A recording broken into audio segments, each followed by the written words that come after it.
oficialmente.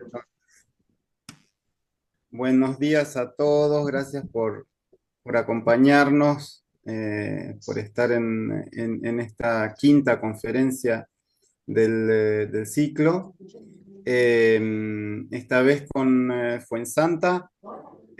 Ahora voy a leer unas líneas sobre ella, que nos va a hablar sobre la notación musical griega antigua. Eh, a ver, así puedo- acá.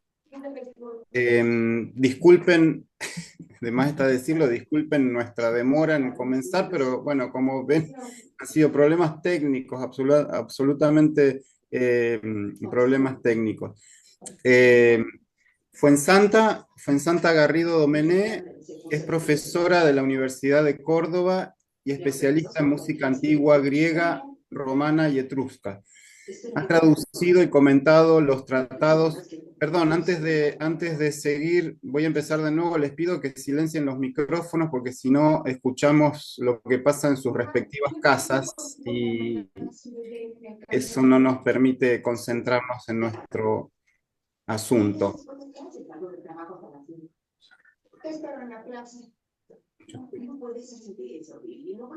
Eh,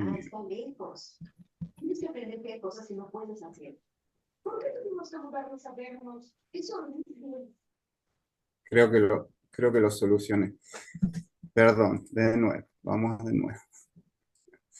Fuensanta Garrido Domené es profesora de la Universidad de Córdoba y especialista en música antigua, griega, romana y etrusca. Ha traducido y comentado los tratados musicales de Nicómaco de Gerasa, Euclides el geómetra, Gaudencio el filósofo y Alipio, y ha realizado la edición crítica y las traducciones con notas del libro noveno sobre música de las nupcias de Filología y Mercurio de Marciano Capella.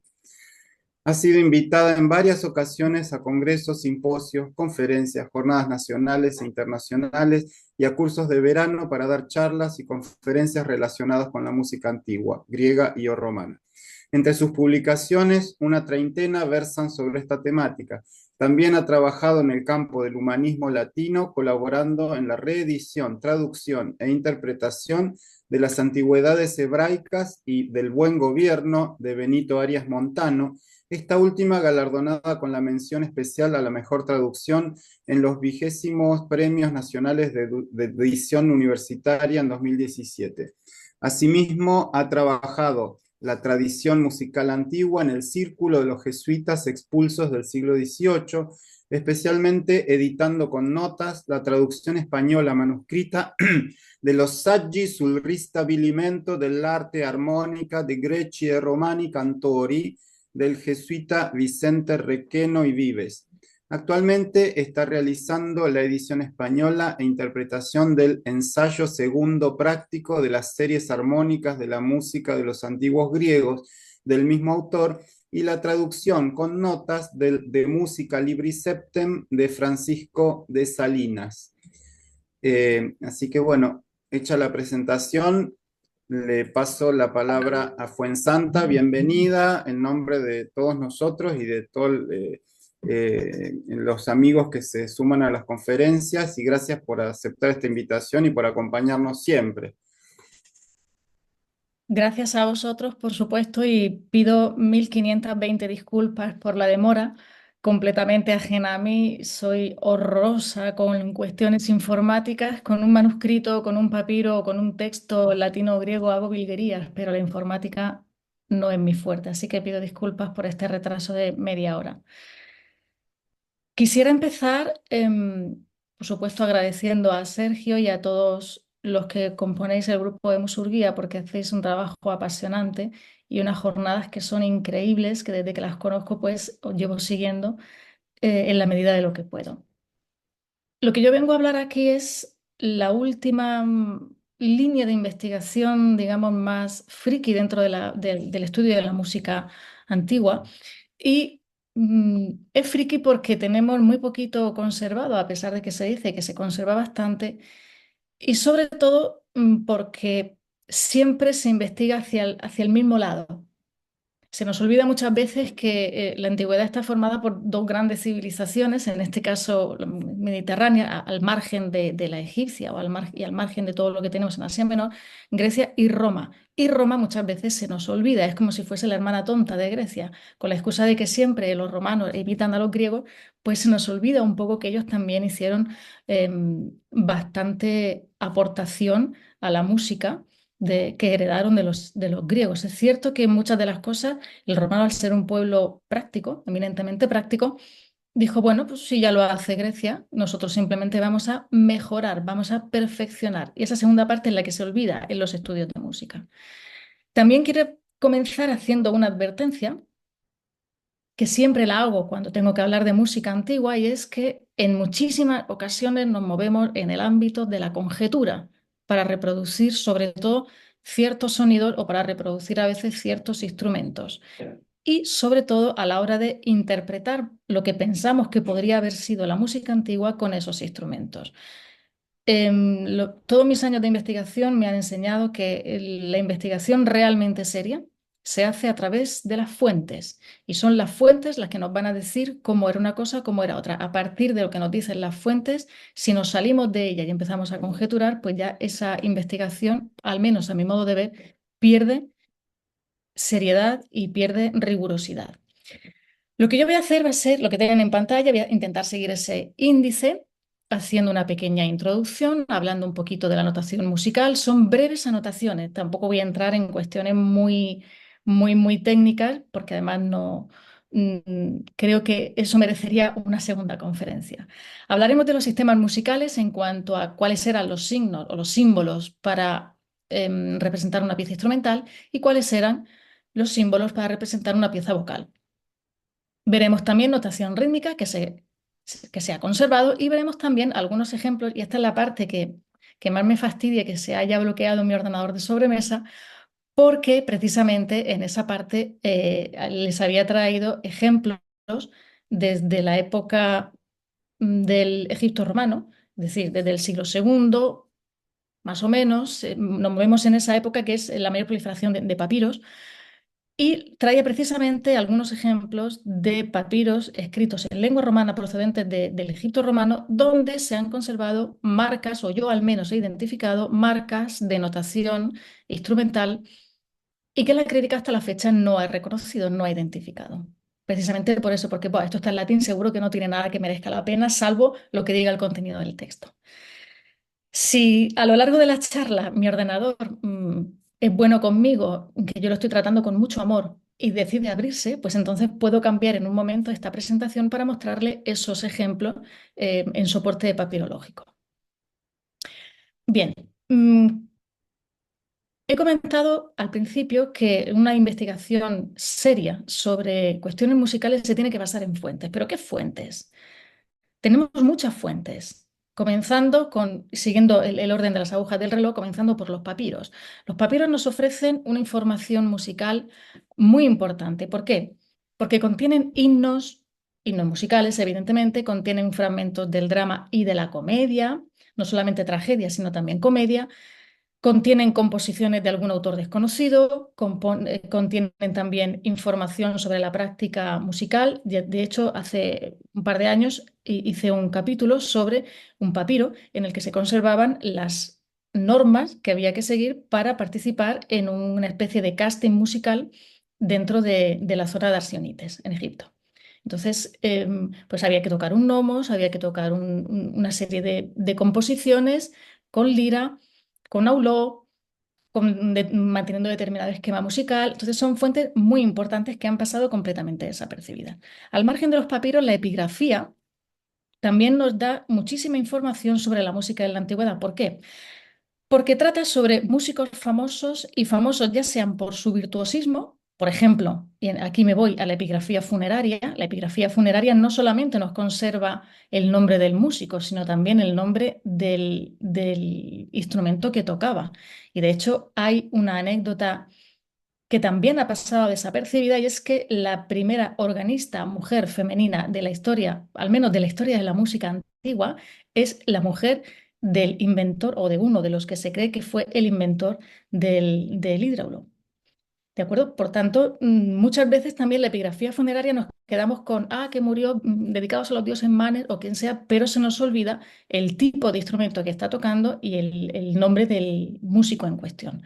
También la epigrafía nos habla en muchos casos de las compañías de artistas ambulantes, de los Tecnita y Dioniso, que también se han conservado. ¿De acuerdo? Tanto en lengua griega como en lengua latina. Evidentemente, otra fuente importantísima para estudiar la música en la antigüedad y que incluye en muchas ocasiones también marquitas que han pasado desapercibidas y que resultan ser marcas de notación musical es la iconografía. La iconografía nos representa instrumentos, escenas musicales de todo tipo, pero también tienen en ocasiones, casos muy aislados, algún guiño de alguna notación musical rítmica o musical instrumental, musical, vocal, poquitas son, pero algo hay. Los restos arqueológicos, las evidencias arqueológicas, evidentemente son también muy importantes, especialmente los que se han conservado tanto dentro como fuera de la zona de Italia. mm, y sobre todo una fuente riquísima son las ciudades vesuvianas, evidentemente. Ahí se han conservado muchísimos, muchísimos instrumentos. Pero si nos vamos un poquito más al norte, hacia la zona de la antigua Etruria, ahí vemos también relieves y pinturas en las tumbas etruscas que también dan muchísima información de ese panorama musical dentro del mundo etrusco y quizá, ¿por qué no?, de otras culturas preitálicas. Y por supuesto, lo que yo más trabajo son los textos o las fuentes literarias que debemos diferenciar entre fuentes técnicas y fuentes no técnicas. Entendemos por fuentes técnicas aquellas fuentes, aquellos textos que remontan hasta Homero, los himnos homéricos, la lírica, el drama, la tragedia y la comedia, incluso los textos filosóficos de los filósofos físicos, en los que mostraban ya un interés por los efectos de la música en el alma, en la sociedad, en la educación, en cómo se generaba el sonido, cómo se transmitía ese sonido.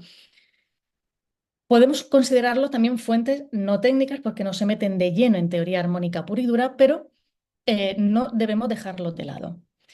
Si pensamos en lengua latina, ¿qué autores o qué grupos de textos podemos considerar como fuentes no técnicas? Plauto y Terencio, evidentemente salen muchísimas referencias a instrumentos en Plauto y Terencio, incluso a ritmos y a tipos de danza. Cicerón, evidentemente, porque en todos sus tratados filosóficos hace muchísimos guiños e incluso en algunos retóricos hace muchísimos guiños al uso de la música.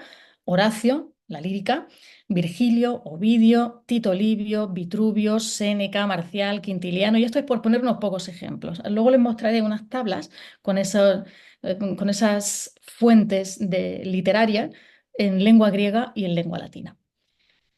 ¿Qué entendemos por tratados técnicos o por fuentes técnicas? Pues son todos aquellos tratados que recogen teoría musical desde época presocrática, como les he dicho antes. Es decir, esa época en la que los filósofos empezaban a cuestionarse, a plantearse cómo podían explicar, de manera especulativa, evidentemente, la creación y producción de sonido. A partir de aquí, la forma de concebir la música por parte de las escuelas filosóficas evidenció dos posturas bien distintas. Una, la que consideraba la música a través de la mente, a través del número, esa es la pitagórica, y otra, que consideraba la música a través de la aisthesis, es decir, a través de la percepción, a través del oído, que es la aristoxénica. Es así como surgen estas dos corrientes, digamos, genéricas dentro de los estudios de música antigua, siendo el tratado musical más antiguo que se conserva el de Aristóxeno. Quizá tengamos suerte y dentro de unos años aparezca otro tratado anterior a Aristóxeno, sería la bomba. Aquí les traigo algunos ejemplos de fuentes. No sé si muevo la flechita, no sé si la verán ustedes. Asumo que sí, no lo sé si la verán, Sí, pero se bueno, ve, se ve. se ve. En la parte superior tenemos un litus original que se conservó, se encontró y se conserva en el Museo de Tarquinia. Tarquinia, discúlpenme porque muchas veces me sale la pronunciación a la latina. Está se encontró en una tumba de un sacerdote y entonces es el tipo de doblez que se hacía de manera ritual en honor, como respeto a este personaje. Lo que les decía, las pinturas etruscas, las pinturas de las tumbas etruscas también dan muchísima información. Esto es de la tumba de los leopardos, es muy conocido. Aquí podemos ver un diauló, por mucho que la filología anglosajona diga que ese término es incorrecto. No, señor, es porque han traducido poco griego o poco latín, pero los propios textos antiguos nos hablan, diferencian aulos cuando es solamente una caña, de di aulos, y en latín también tenemos diferencias. ¿De acuerdo? Y aquí tenemos una lira. Conocidísimo es este himno délfico a Apolo, ven ustedes en forma sobre piedra, donde no sé si lograrán ver que sobre el texto hay algunas marquitas. Esas marquitas son precisamente lo que vamos a buscar y vamos a tratar de identificar eh, y organizar a lo largo de esta charla. Aquí tenemos este sátiro tocando el plagiolo o la tibia oblicua, que se dice en latín, que se conserva en los museos vaticanos. Y aquí tenemos un grupo de cómicos ambulantes, estos Tecnita y Dionisu, que iban, pues igual que ahora nos podemos encontrar en la calle al típico chico que está tocando la guitarra y con la funda abierta para echarse unos eurillos al euro para tomarse un café con leche. Pues mismamente, ¿no? Aquí tenemos estos músicos ambulantes y esta no es la única iconografía que tenemos de ellos, tenemos bastantes más. Y aquí tenemos un papiro, también procedente del Egipto romano, en el que podemos ver el texto en griego y encima del texto unas marquitas, que es, insisto, lo que me interesa estudiar desde hace un par de años para acá. Vemos también la organización que les anunciaba antes de los tratados en lengua a la izquierda de su pantalla tienen todos los tratados en lengua griega. Este cuadro está sacado del libro de la música en la antigua Grecia que en el año 2012, si mal no recuerdo, sacó la Universidad de Murcia con tres editores a su cargo, con tres autores a su cargo, Pepe García López, Pedro Redondo Reyes y Paco Pérez Cartagena. Y siguiendo el mismo modelo, el mismo esquema de creación, pues yo he creado la de la derecha, que son estos los tratados de teoría, tratados escritos en lengua latina que incluyen algo o todo él de cuestiones musicales. ¿De acuerdo? Estos son los más destacados. Si nos ponemos, como decimos aquí, a rebuscar un poquito más, seguro que aparecen muchísimos más, sobre todo de época tardía, muchísimos más que recogen de alguna manera parte de la teoría musical antigua ya con algún esbozo de evolución o disolución de lo que sería la originaria griega. Pero bueno, eso también forma parte de la historia de la música, así que lo tenemos que considerar. A día de hoy se conoce muchísima información, tenemos una bibliografía internacional considerable sobre la música en Grecia. Pero, insisto, con la idea del comienzo, no tenemos tanta información y tantas publicaciones que tenga que ver con la música en Roma.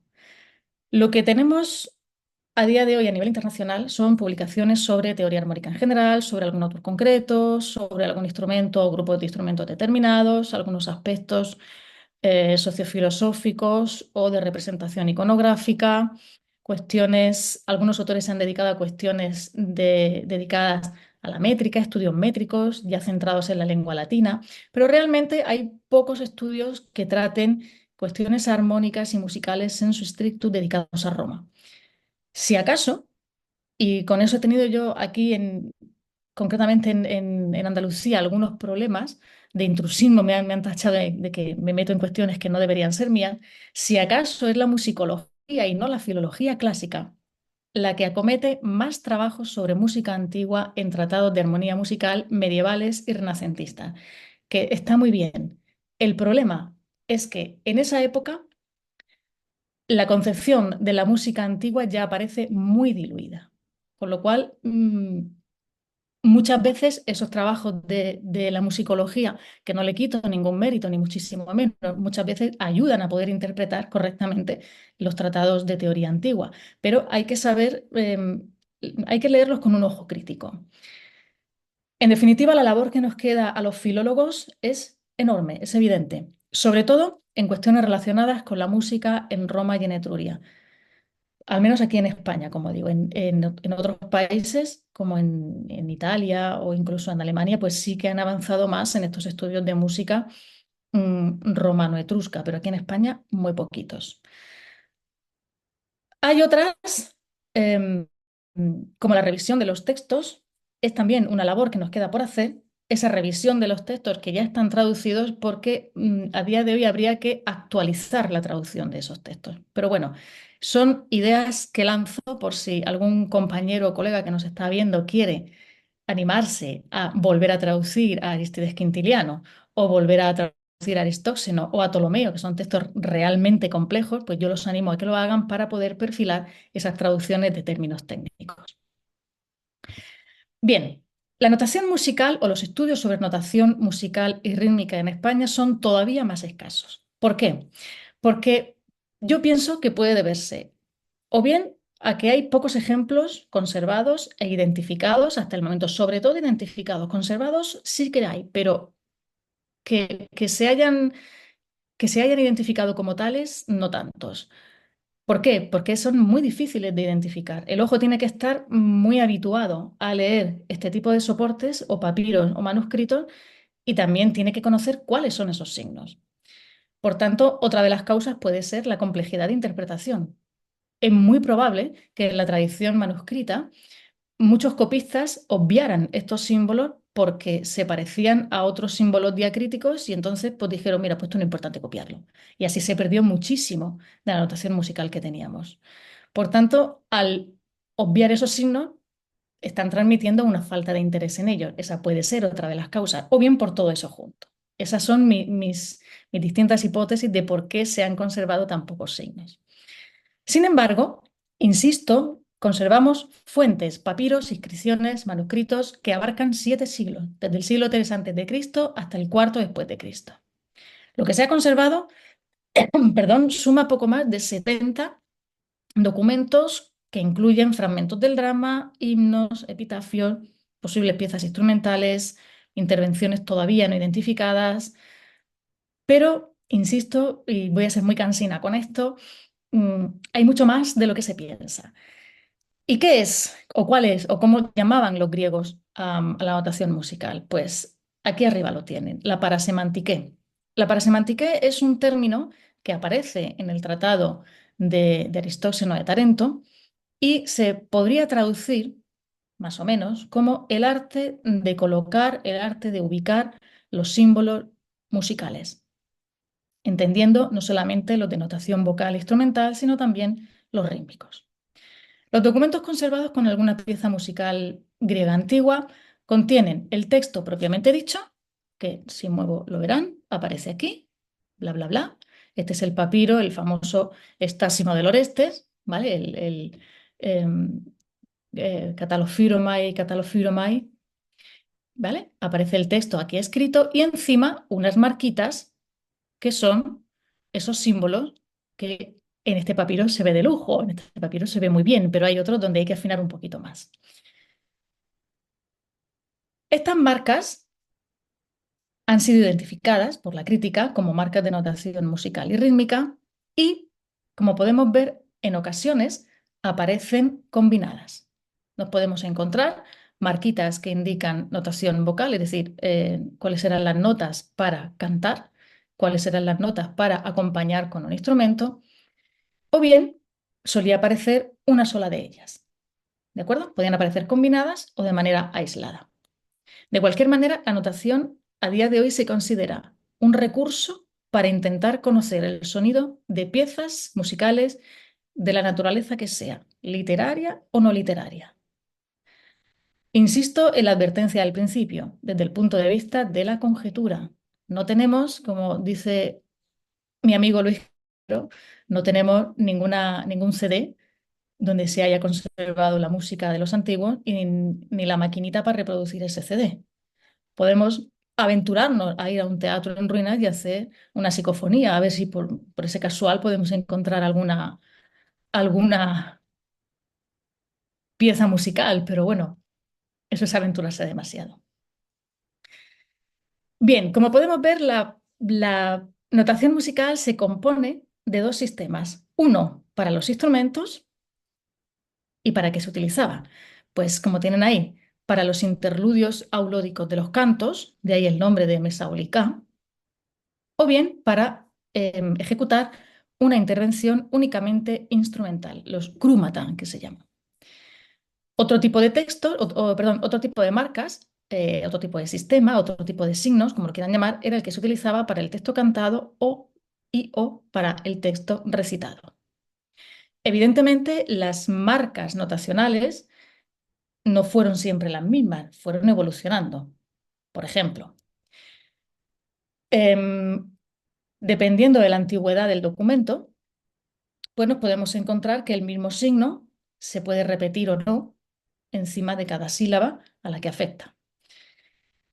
Por ejemplo, es único en los documentos más antiguos precisamente esa repetición de los símbolos, pero em, em, llega un momento en el que no hace falta repetirlo hasta que el artista que iba a interpretar esa pieza se encontrara con otra marca diferente donde ya pues, se evidenciaba un cambio de tono o de lo que fuera, ¿no? Hay una evolución, evidentemente. El sistema de notación musical instrumental es de los dos sistemas, el instrumental y el vocal, el instrumental es el más antiguo. Más o menos se ha datado, y ahí tienen algunos autores que lo defienden, se ha datado hacia el siglo V, VI, bueno, hay opiniones. De cualquier manera, este sistema de notación se creó sobre todo o se forjó en el ambiente de los auletas. Durante muchísimo tiempo se ha pensado que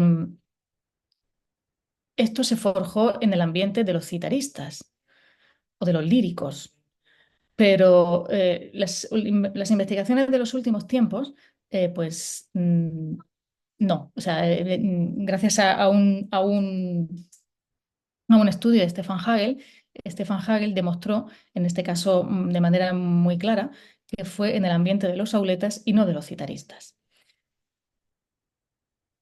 En torno al siglo V antes de Cristo es donde se suele datar más o menos esto y si acaso como muy pronto hacia su mitad. Es poco probable que lo hiciera antes, que aparecieran estos símbolos antes, al menos para un uso público. Aquí tienen que Amberlis y Luis Calero incluso lo retrasan al siglo VI antes de Cristo porque por una labor, justificándolo por esa labor pisistrática de reunir y de fijar por escrito los documentos que en su día se conservaban, precisamente para que no se perdieran esas variantes culturales conocidas hasta la época. Entonces, en la época de Pisístrates se copiaron un montonazo de textos y algunos de ellos pues también llevarían estas marcas musicales. En esa evolución escalonada, hallamos variantes en el trazo por una falta de estandarización. No tenemos, o al menos tenemos que llegar a Alipio, que es bastante tardío, para encontrar un documento en el que se codifican todos los símbolos musicales. Pero en esta fecha, de momento, lo que sabemos es que no hay una unificación de símbolos, no está estandarizada. Por tanto, la evolución, evidentemente, de la misma manera que evoluciona la lengua. ¿De acuerdo? Mm, Gracias a esa evolución y a esa falta de estandarización en los documentos conservados, hablamos de variantes que registran los tratados donde sí se han conservado restos de notación de signos notacionales musicales griegos. Y luego veremos esos símbolos cuáles son. Bien, por eso Andrew Baker, que lo tienen también en este cuadrito, Andrew Baker habla de una fuente desconocida, quizá un sistema notacional usado por los músicos anteriores a Aristóxeno, y eran unos símbolos que estos prearistoxénicos decidieron plasmarlos en una tabla de dieseis. Recuerden ustedes que la dieseis es el intervalo más pequeño que la voz puede emitir y que el oído puede percibir, ¿de acuerdo? Son cuartos de tono. Entonces, por medio de esta tablatura de dieseis consecutivas, pues según Baker es como se crearon o usaron este sistema notacional. Stefan Hagel considera que fue en una fase temprana, en una fase de experimentación, donde se plantearon distintos planteamientos, pero bueno, no hay nada que confirme, no hay ninguna fuente, insisto de nuevo en las fuentes, no hay ninguna fuente que confirme esto, lo podemos conjeturar. Por tanto, si retomamos hacia el siglo IV antes de Cristo, es ahí precisamente donde músicos y cantores, en torno a la segunda mitad del siglo V, pero sobre todo en el siglo IV, cuando músicos y cantores ya usaron un sistema de anotación creado a partir de la modificación del alfabeto jonio Pero ven aquí, esa es la hipótesis más aceptada, pero tenemos otras hipótesis. Por ejemplo, em, algunos autores piensan que estas marcas tan antiguas proceden de un alfabeto local de Argos. ¿Y por qué de Argos? Porque sabemos por Heródoto que Argos fue una región con una tradición musical muy marcada y con un virtuosismo musical también muy marcado desde el siglo VI antes de Cristo. Y esto sí que nos lo dicen las fuentes. ¿Es posible que esos reductos de alfabeto local de Argos se utilizaran para marcar los signos musicales? Puede ser. Hay defensores y detractores de esta teoría. Bellerman habla de su similitud o casi paralelo con símbolos planetarios. Vincent habla de su similitud o paralelo con los símbolos de la Cábala. La imagen que tienen a su derecha es una imagen sacada de un manuscrito, esto es la Cábala judía, y algunos símbolos, ahora veremos, pues sí, nos pueden recordar, pero otros no. Pero, insisto, si los signos musicales griegos evolucionaron, los de la Cábala ni les cuento. Westphal, Polman y Hegel hablan de que son reductos de alfabetos arcaicos que quedaron de alguna manera grabados en la mentalidad colectiva y que fueron precisamente los músicos los que dijeron, pues ostras, si tenemos estos símbolos, pues no perdámoslos, utilicémoslos para crear eh, alguna serie de código o de códice para tocar música, para ponernos todos de acuerdo que cuando aparezca este símbolo podemos tocar música todos juntos. Pero bueno, insisto, estos son hipótesis. Theodor Reinak habla de que fue una creación de Arquitas. Ya saben ustedes que Arquitas fue un músico de la escuela pitagórica, matemático, hizo bastantes aportaciones a la escuela y por eso les pongo aquí que bien o bien fue una creación de Arquitas o bien una creación de la escuela que él creó también de tinte y de corte pitagórico. Otros autores, como por ejemplo Mathiesen, simplemente dice que son símbolos arbitrarios. Yo esta hipótesis, honestamente, es la que menos me creo. Pero bueno, mm, como suele decirse, para gustos los colores. Bien, hoy se acepta que este sistema no necesitó de tantos signos como el sistema vocal. ¿Por qué? Porque muchos de ellos se empleaban en tres posiciones. Son las llamadas posiciones o tríadas que vemos normalmente en los documentos que han conservado, que se han conservado con notación musical y que de alguna manera eh, aparecen más o menos, luego les pondré un cuadro, más o menos alterados en grupos de tres con dos giros. ¿Qué quiere decir que se empleaban en tres posiciones? La primera era la normal, digamos el símbolo recto, la normal o recta. La segunda era la que se giraba de manera simétrica y la tercera era la que aparecía volcada hacia arriba.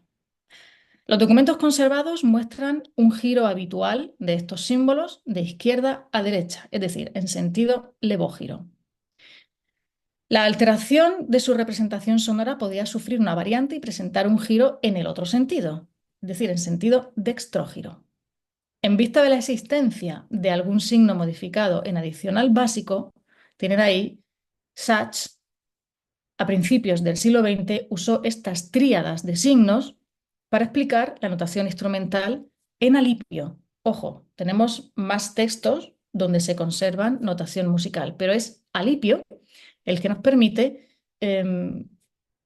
conservar las tablas de notación, el documento más amplio de notación musical antigua. Creo que ya puedo acceder a la otra presentación, Sergio. ¿Qué hago? ¿Continúo con esta o cambio la otra? Como quieras, si la otra dice que te sientes más cómodo y más completa, Em, pues me perdonáis un momentito, ¿vale? Tardo 2 segundos.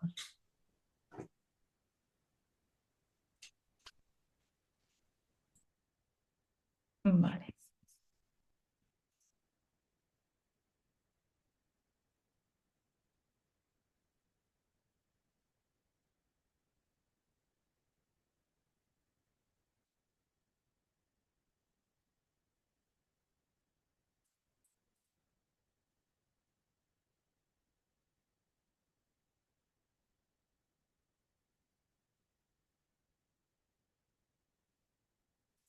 Vale.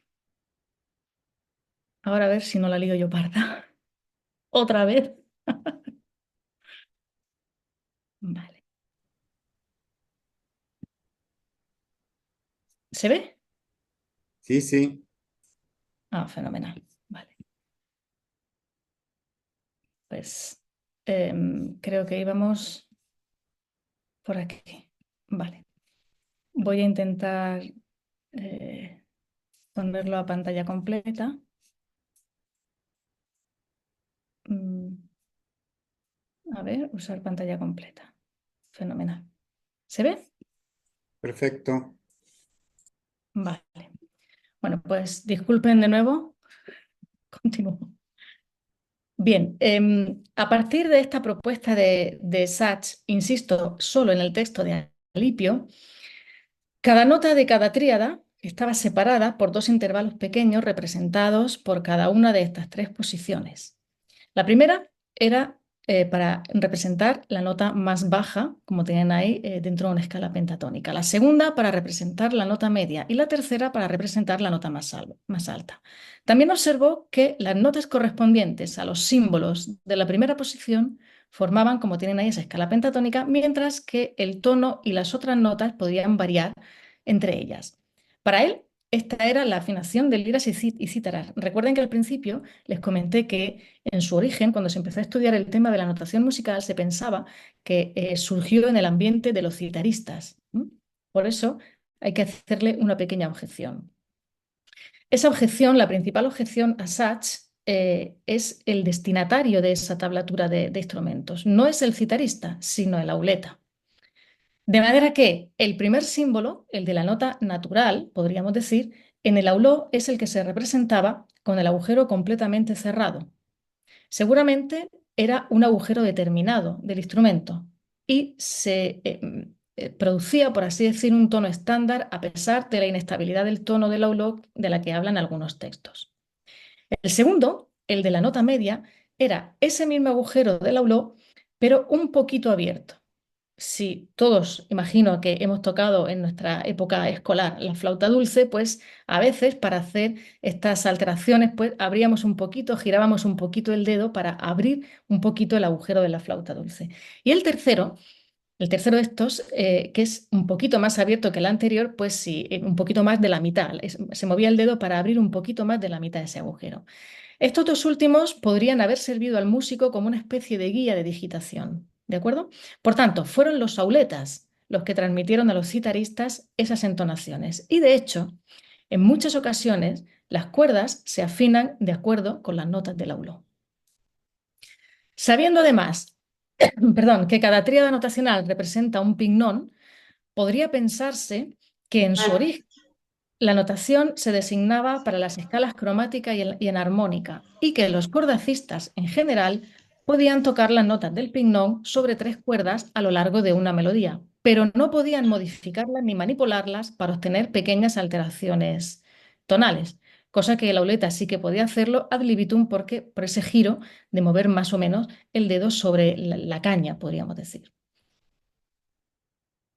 También el registro ha tenido y sigue teniendo distintas interpretaciones. Por ejemplo, para John Landers le pongo aquí las más destacadas. Los signos instrumentales abarcaban una octava a través de sus 8 signos empleados en esas tres posiciones y cuyos intervalos se diferenciaban por diesis o cuartos de tono. Algunas representaciones de aulos largos sugieren que incluso pudo sobrepasarse esa extensión, cosa que eso no podía hacerse en la cítara. Para Thomas Mathiesen abarcaba una extensión de 2 octavas de un total de 3 octavas y un tono. Por debajo de los símbolos básicos se añadieron 2 tríadas de signos adicionales.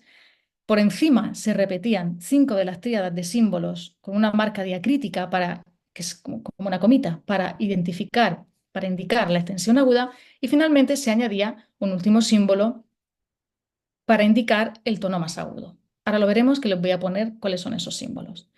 Según Hagel, el primitivo sistema de notación comenzó en el modo lidio, del que luego se fueron introduciendo nuevos símbolos para crear nuevas notas.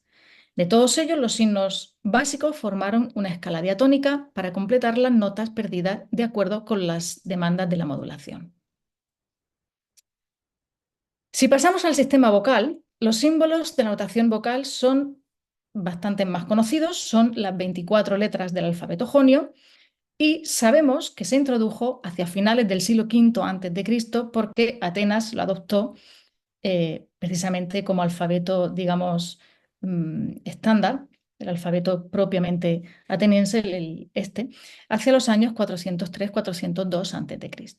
Sus símbolos se hicieron corresponder en orden descendente con las 8 tríadas de la notación instrumental, de manera que, y citando, insisto, a mi amigo Luis Calero, estas letras se hicieron corresponder a las 8 tríadas de la octava central que se ajustan a la llamada octava coral, es decir, el registro más habitual de los hombres. En este sentido, la ordenación de los símbolos del sistema vocal es más natural que la del sistema instrumental. ¿Cómo se disponen esas tríadas en alipio? Las primeras 7 tríadas se localizan debajo del conjunto básico. No se apuren que ahora les voy a poner imágenes.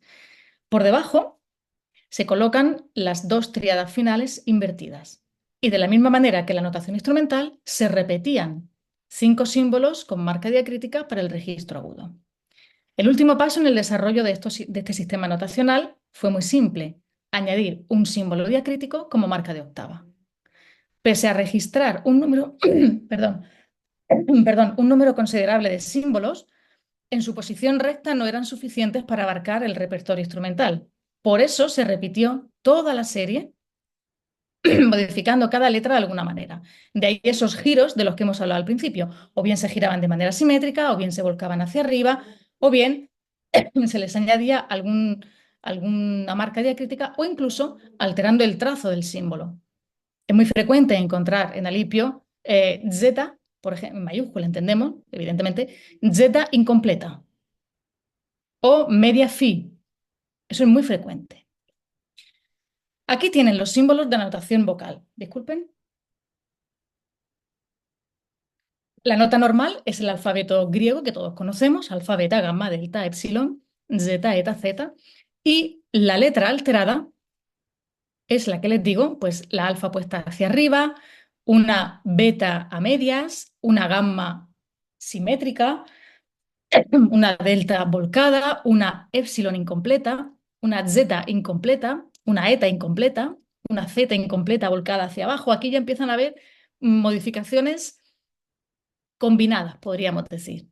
Una iota volcada, una capa hacia arriba, ¿de acuerdo? La notación vocal fue la dominante, como se pueden imaginar, al ser, por el orden alfabético que tienen en pantalla, la más lógica y la más intuitiva. Y a esto se refieren precisamente Arístides Quintiliano y Gaudencio. Contamos también con notación rítmica. La notación rítmica es más empleada como marca diacrítica. Es más libre, es menos meticulosa en su escritura y quizá por eso o se transmitió menos o a la hora de copiar esos manuscritos, en esa tratadística, esos manuscritos, esos papiros, es la que más desapercibida pasó. Se cree que en épocas anteriores el ritmo de una composición cantada se deducía del texto,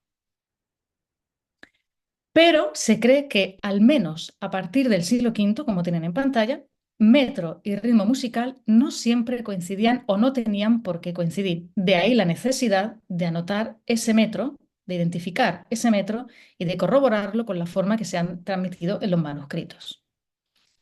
En las composiciones instrumentales, evidentemente, al no haber texto, pues sí que era preciso anotar el ritmo. ¿Qué fuentes tenemos para conocer la notación rítmica? Pues algunos de los fragmentos más antiguos ya ofrecen una forma muy rudimentaria de notación rítmica, evidentemente con vinculación al ritmo y a la métrica. Por eso decía antes, al comienzo, que muchos estudios sobre métrica también tienen que ver con la notación musical. El documento más representativo, si acaso, es el que tienen ahí en pantalla, los Anónimos de Bellerman. Es muy probable que el creciente giro hacia un estilo más melismático en las primeras centurias de nuestra era, unido a la paulatina independencia del ritmo respecto a la métrica, propiciaran la necesidad de crear unas convenciones de interpretación rítmica a través de su notación.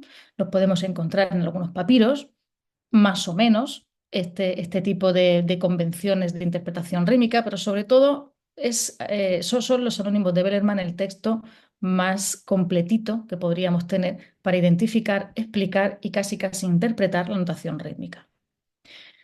Junto a esta preciosísima fuente de información, que son los anónimos de Bellerman, tenemos los papiros, los tratados de Aristóxeno y los tratados y el tratado de Arístides Quintiliano.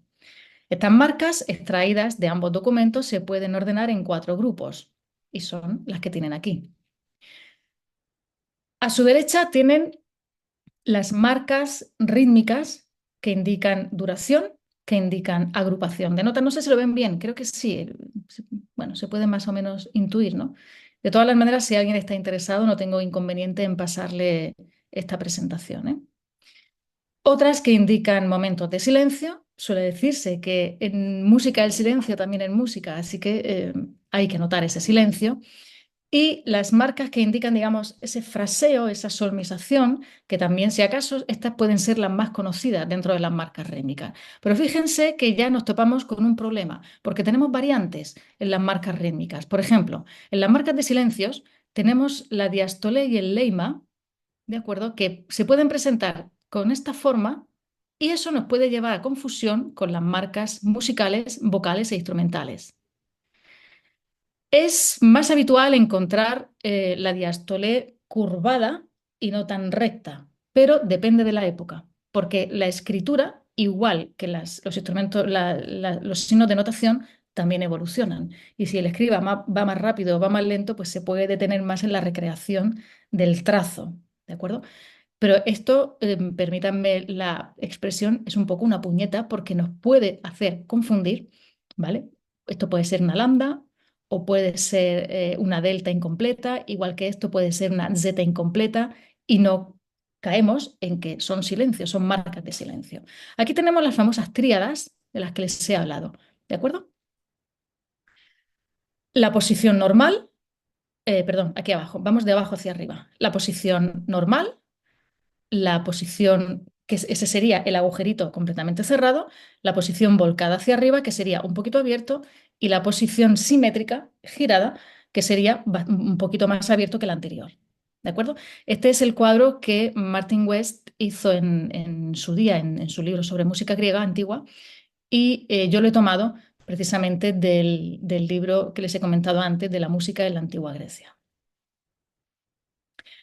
¿Qué conservamos? Pues conservamos ejemplos, notación de mm, la codificación en manuales es la que es esa que tiene ahí en pantalla, o por lo menos lo único que yo he identificado hasta la fecha, y les puedo asegurar, he trabajado el texto de Gaudencio, he trabajado el texto de Bacchio, aunque no lo tenga publicado, he trabajado el texto de Arístides Quintiliano, aunque no lo tenga publicado, sí he publicado a Lipio, Marciano Capella, he trabajado muchísimo Boecio, he leído hasta la saciedad los anónimos de Bellerman y Brienio. Lo he tratado muchísimo porque Brienio transmite muchísimo, bebe muchísimo de Nicómaco de Gerasa, de la gran obra musical de Nicómaco de Gerasa que se ha perdido, se conserva gracias a la transmisión indirecta que hace Manuel Brienio. Entonces son documentos que conozco bastante bien. Solamente esto, y ustedes pueden pensar, ¿por qué? De todo lo que tenemos, ¿por qué solamente estos? Porque la notación de la melodía no fue aceptada, no fue aceptada por todos los teóricos musicales y su notación, su codificación, menos. Sin embargo, sí que surgió entre los músicos instrumentistas la necesidad de conservar estos instrumentos musicales básicamente para ponerse todos de acuerdo y ver cómo tocamos la misma pieza. Estos son. En el caso de los anónimos, además de la descripción sin signos, bueno, no, perdón, los anónimos sí presentan signos y descripción. Es Manuel Brienio. Manuel Brienio hace la descripción, no incluye el signo, sino que simplemente lo describe a la manera que lo hacen los anteriores y da la terminología de la melodía vocal. ¿De acuerdo? ¿Dónde se conservan? ¿Cuáles son esos ejemplos originales? Se conservan signos musicales y rítmicos en papiros, en partes del drama griego, en himnos, en peanes, en invocaciones, en lengua latina. El único ejemplo que la crítica a día de hoy reconoce es el verso 861 de la Écira de Terencio, la suegra. Ya saben ustedes que Terencio era de tendencia más bien helenística de tendencia griega y entonces todas sus obras las titula a la griega. Esquira en griego significa la suegra. Es muy probable, esta es mi opinión, que lo que hoy se conoce, que los símbolos que hoy se conocen sean una selección. ¿Por qué? Porque, como he dicho antes, por su naturaleza y trazo, pudieron confundir a los copistas, a los filólogos, con cualquier otro tipo de marca diacrítica. Aquí tienen el manual de Polman y West, donde se aunan estos documentos hasta la fecha identificados, pero insisto que hay otros en los que no.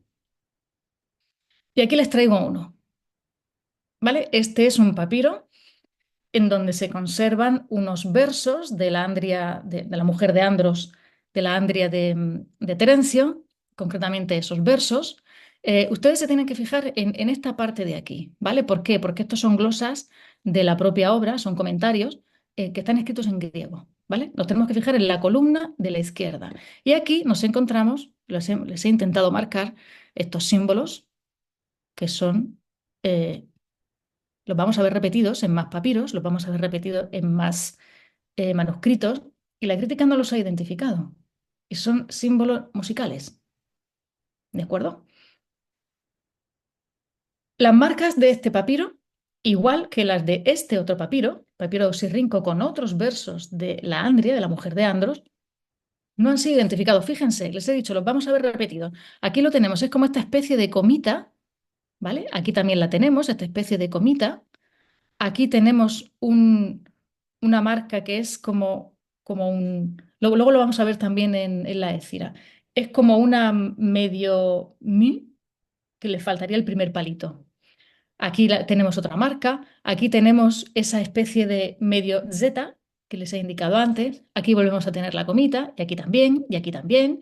Y aquí no sabemos exactamente si es una comita, o sea, hablo de comita, pero me estoy refiriendo a a la diástole, o si es exactamente esta medio Z, habría que detenerse. Estos son, los he identificado, pero no los he todavía analizado porque no me ha dado la vida. Esto es lo que tenemos. Esa falta de interés o ese pasar desapercibido en la tradición manuscrita se presenta el mejor ejemplo se presenta en este Codex Laurentianus Victoriano Puteanus.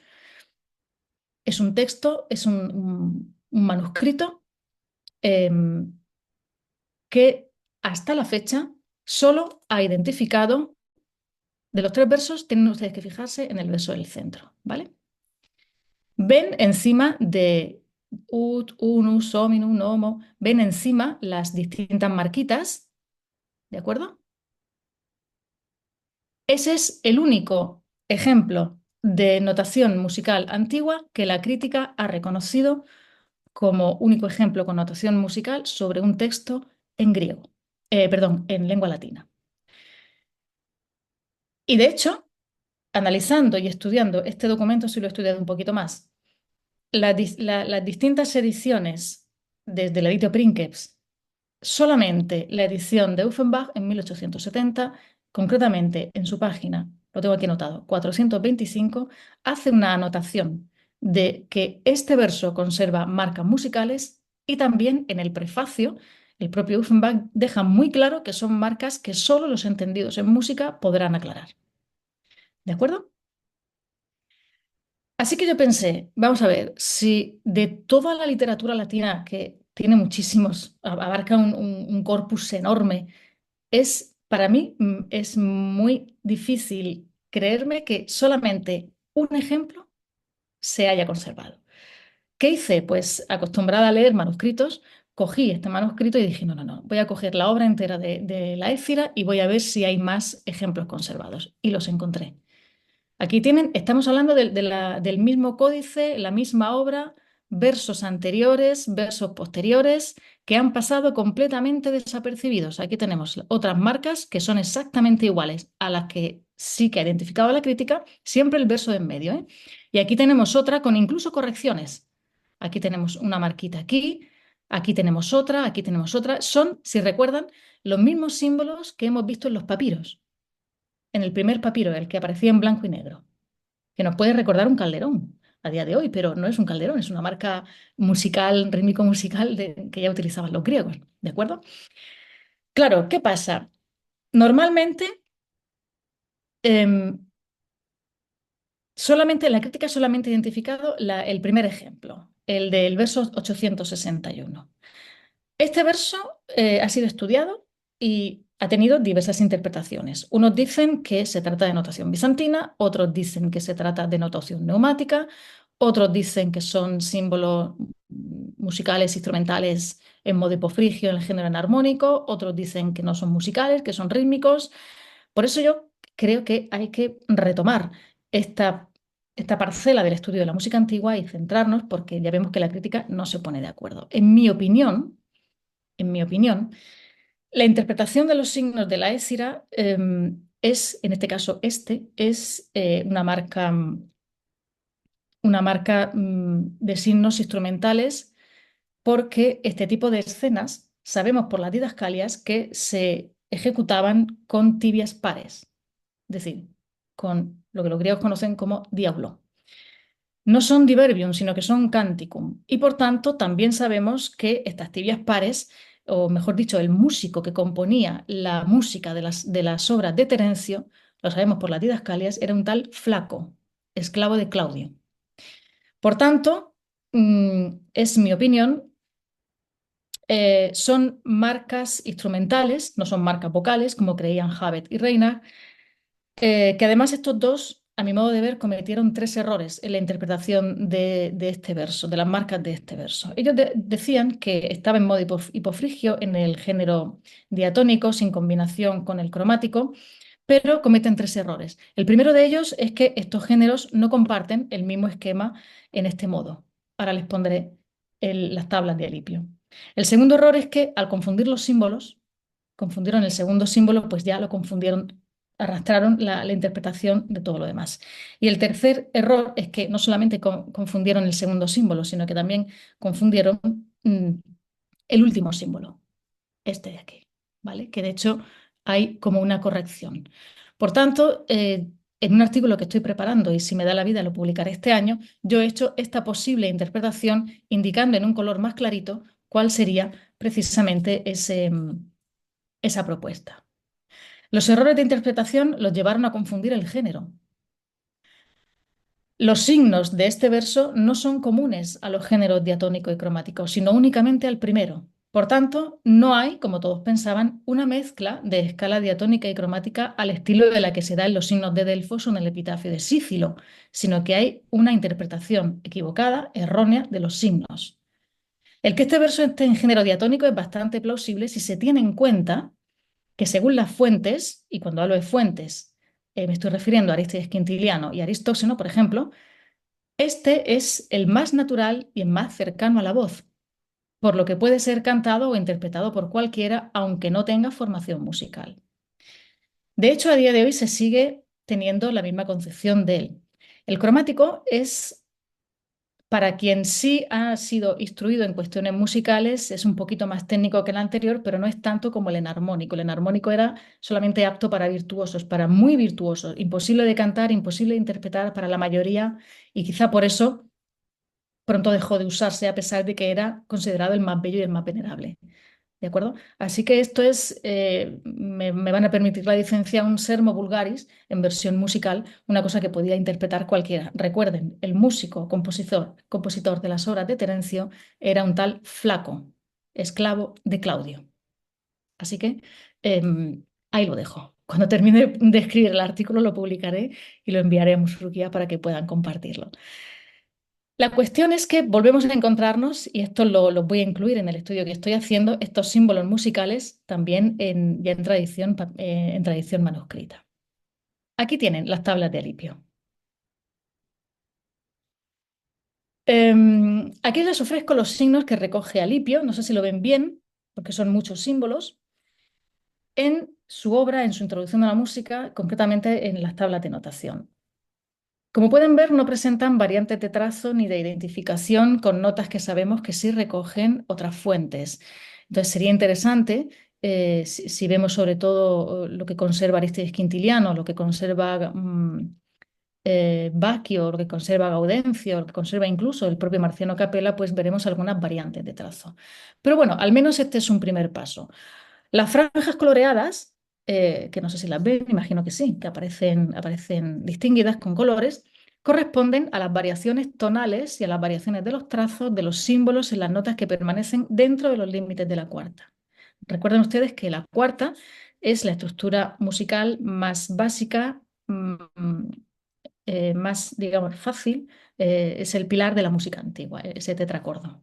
Llamadas por ello notas móviles, notas variables, mientras que las otras son las notas fijas e invariables porque permanecen sin alterar a lo largo de su trazo. Esas fluctuaciones son las que acaban produciendo los géneros y sus diferencias, y son precisamente en las que los autores presentan variantes en sus textos. Eso es lo que habría que ver, cómo, de qué manera cada autor escribe esa variante. En mi último trabajo, la traducción con notas y edición crítica del libro 3 de la Tebaida de Estacio, ha confirmado la necesidad de continuar estudiando y continuar investigando la notación musical antigua. ¿Por qué? Porque en uno de los se lo pongo ya, en uno de los manuscritos monaquenses he hallado marcas que parecen, en este caso, muy similares, si no iguales, a las que hemos visto tanto en el manuscrito de Terencio como incluso en los papiros que han conservado la Andria de Terencio. También en el manuscrito Bernensis 156 del siglo XI también he hallado un amplio pasaje del libro 12, que también me tocará traducirlo y editarlo, con marcas musicales. Así que yo me pregunto si, y con esto acabo, si estas marcas han pasado de alguna manera, ya sea aleatoria, ya sea por gusto del copista, lo podemos ver aquí, porque unos versos sí, otros versos no, de forma aleatoria, salvo el gran pasaje del manuscrito Bernensis. Yo me pregunto, ¿podrían ser ejercicios de recitación o ejercicios de lectura que se hacía en los lugares donde se conservaban y copiaban estos manuscritos? Es probable. Habrá que estudiarlo teniendo en cuenta el uso que los tratados que conservan estos signos daban precisamente a cada uno de los símbolos. Personalmente creo que en los documentos de Terencio, sobre todo los de la Écira, que algunos han dicho que podía ser notación neumática, notación bizantina, yo no lo creo de ninguna de las maneras sabiendo cuál es el argumento de la Écira. No creo que se empleara notación musical para un argumento tan, digamos, antineumático, ¿no? Sabiendo cómo surge la notación neumática. Por tanto, animo a todos aquellos que se dedican al estudio de la música antigua que hinquen el diente en este, en esta parcela de los estudios de música porque hay todavía muchísimo que descubrir. Fíjense ustedes, yo llevo estudiando la notación musical desde hace un par de años, 2 años y medio más o menos, y lo que me he encontrado ya es una barbaridad de decir, pero bueno, esto no lo ha reconocido nunca nadie. Pero si aquí tenemos marcas que no son diacríticas, son musicales o rítmicas, o notación musical, vocal o instrumental. Ese es el segundo paso. De momento, vamos a adiestrar el ojo a hacer una revisión de lo que tenemos, por lo menos de lo que tenemos documentado en la red. Podemos ver papiros a día de hoy en la red, hay un montón de fuentes para poder acceder a ellos. Y eduquemos el ojo a identificar estas marcas. Sé que es difícil, pero podemos llevarnos una sorpresa gratísima. Muchísimas gracias. Bueno, muchísimas gracias a vos, a ti, Fuensanta, la verdad que muy, muy, muy, muy lindo, muy interesante tu presentación, queda un montón de cuestiones, de preguntas, de motivación. Pero bueno, primero abro el diálogo a otros, si tienen preguntas, si tienen comentarios, para no tomar la posta ya. Simplemente pregunten, levanten la mano ahí. Daniel levantó la mano. Así que, Bueno, muchas gracias, Juan Santa, por esta presentación, por tus nuevos avances en este trabajo, que lo vengo siguiendo hace un tiempo y me doy cuenta de algunos de nuevos avances.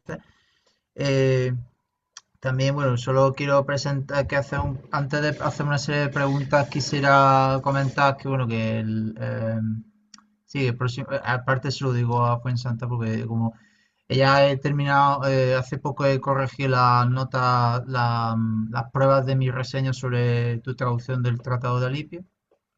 De hecho, me lo mandaron ayer y Gracias. esta mañana entonces estará para salir y bueno, pues saldrá en la revista Mirtia para quien no lo conozca. Son artículos de acceso abierto, entonces pues quien quiera ver un poco el trabajo que ella ha hecho, la estructura, etcétera, y bueno, vendo un poco el libro porque como ya verán en la descripción, pues es finito, entonces es asequible de comprar y bueno, pues supongo que será del gusto de todos los que están aquí. Eh, bueno, yo tenía dos preguntas un poco del principio y del final. Una es sobre el principio de la charla. Es más bien algo de disciplinas, porque yo en mi disciplina lo que estoy acostumbrado es a que el mismo texto original sea traducido constantemente por cada autor. No nos acogemos a un texto, a una traducción única, a no ser que uno sea ya muy... Ahora es verdad que ya se empiezan a canonizar algunas traducciones, pero la idea es que uno traduzca siempre, o sea, no hay una y por tanto se actualiza la traducción. Yo lo que me explico, lo que no termino de entender es cómo esto no se hace en los estudios clásicos, o sea, de dónde viene esa idea de cogernos ya una edición canónica, sino una traducción canónica a la que hay que poner una serie de cambios, que es lo que no... eh, claro, cuando se supone que quien hace esto conoce el texto, ¿no? Para traducirlo, ¿no? Se Y supone. se supone, ¿no? Porque yo hago eso cuando no conozco el texto, no conozco la lengua como para traducir, me cojo una traducción que entiendo que es buena, ¿no? Pero entiendo que no es. Luego, otra cosa sobre el final, haciendo un poco la función de las marcas que he encontrado.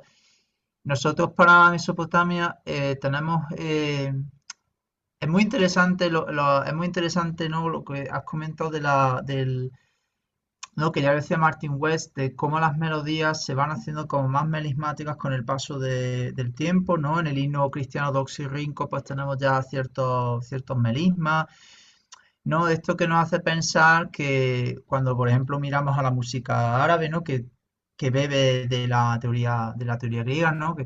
¿no? Eh, que digamos que estos ornamentos vienen de antes o no es algo que esté natural en a la música árabe, sino que es algo que ellos adoptan, ¿no?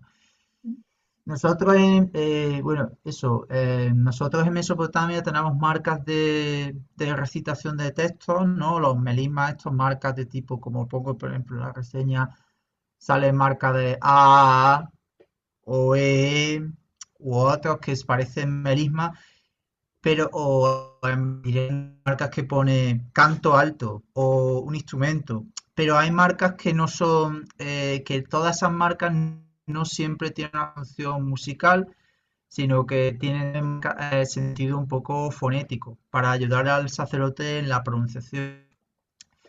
De hecho, puede retrotraer mucho porque estos textos que estamos hablando son de los últimos siglos, milenios, antes de tablillas que ya son del siglo V en adelante hasta el siglo segundo, incluso el primero, ¿no? Pues estamos hablando de que nuestros últimos documentos cuneiformes no astronómicos son del siglo primero antes de nuestra era.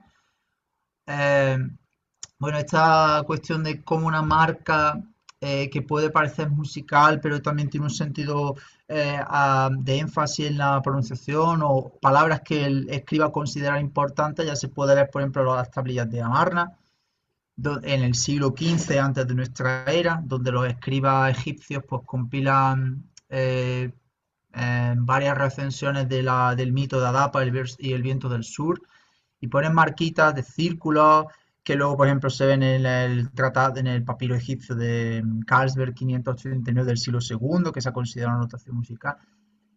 Y hay gente que dice que esas marcas son, que pueden parecer musicales o que son comunes a las que se ven en los papiros egipcios de aquella época.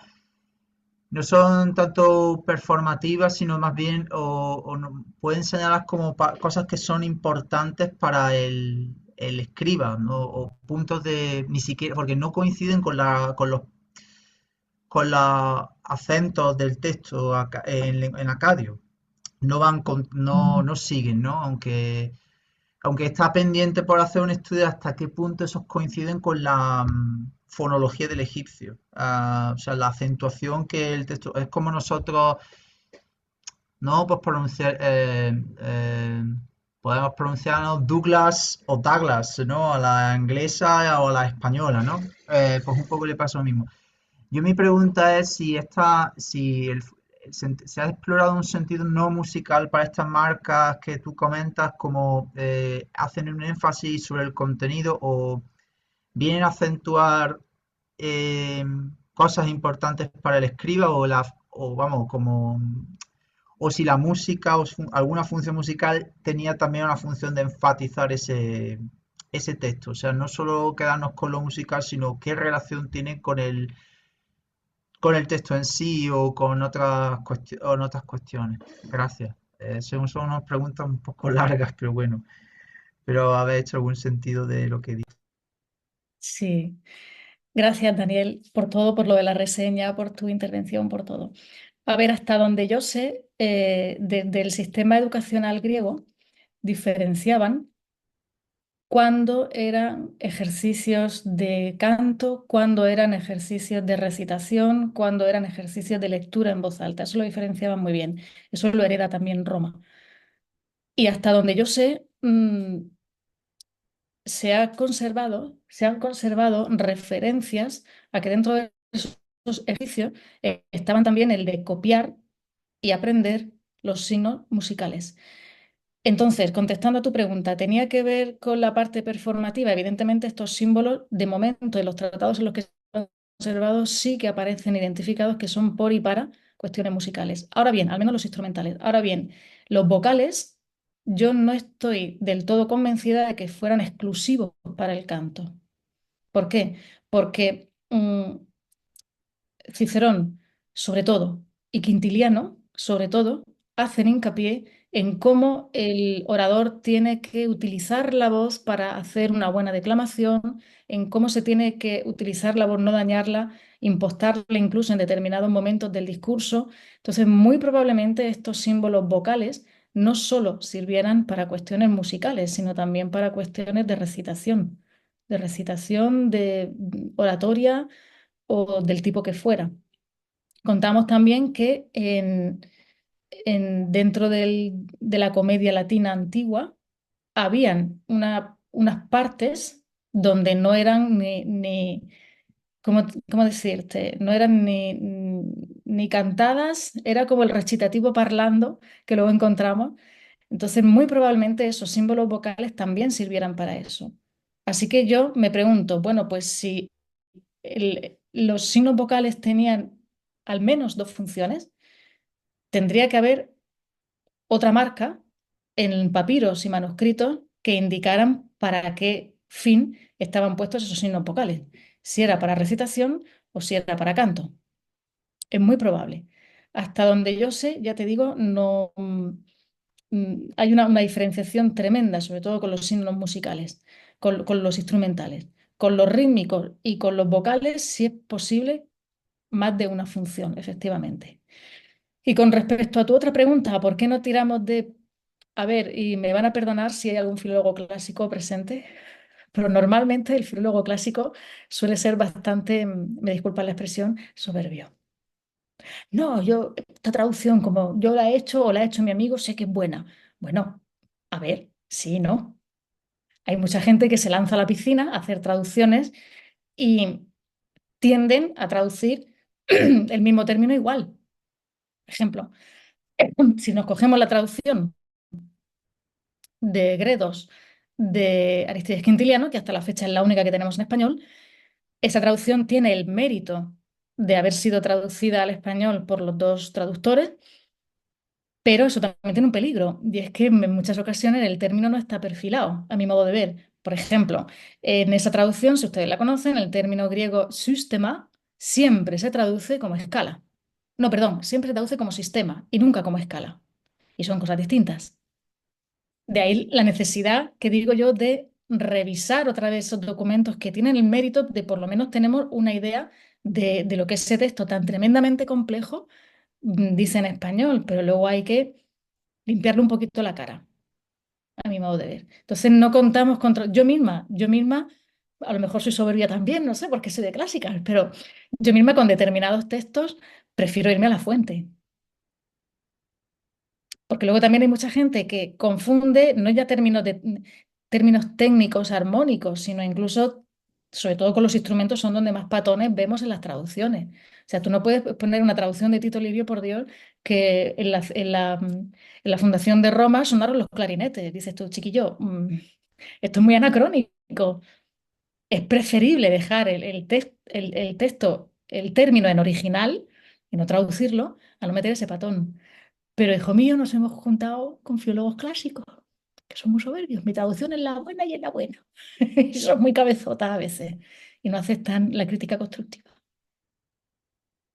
En general, traducir o poner, nosotros ponemos el pasaje, una edición que decimos de dónde viene y luego nuestra traducción, que bueno, al fin te encuentras con 7, 8, 9, 10 traducciones del mismo pasaje, no, a lo mejor no ya de la obra completa, sino del mismo pasaje, porque a lo mejor te lo encuentro en un artículo, pero esa me sigo sorprendiendo ese contraste donde nosotros que partimos del hecho de que traducimos, o sea, no busco agarrarme a un canon, sino lo traduzco, pero no ya por los términos musicales, sino yo traduzco cualquier pasaje de cualquier temática, o sea, yo tengo que traducir, no sé, un himno a un dios que no tiene nada de música y yo lo traduzco, no me agarro a una traducción, ¿no? Es una cosa que, sin embargo, veo, y esto es algo lo que